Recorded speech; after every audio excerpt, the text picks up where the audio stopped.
అగాధమైన దొంగ ఊబిలో నేను దిగిపోతున్నాను. అగాధ జలంలో నేను దిగబడి ఉన్నాను. వరదలు నన్ను ముంచివేయుచున్నవి.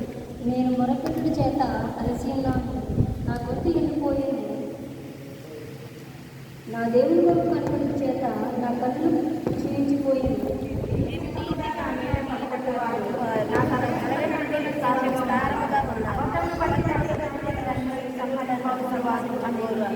నేను దోచుకున్న దాన్ని నేను ఎత్తుకోవాల్సి వచ్చింది.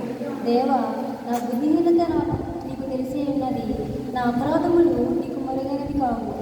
ప్రభువా, సైన్యములకు అధిపతియగు యెహోవా, నీ కొరకు కనిపెట్టుకున్న వారికి నా వలన సిగ్గు కలుగనీయకు. ఇశ్రాయేలు దేవా, నీ కొరకు వారికి నా వలన అవమానమందనీయకు. నీ నిమిత్తము నేను ఎంత నిందిన వాడనైతిని.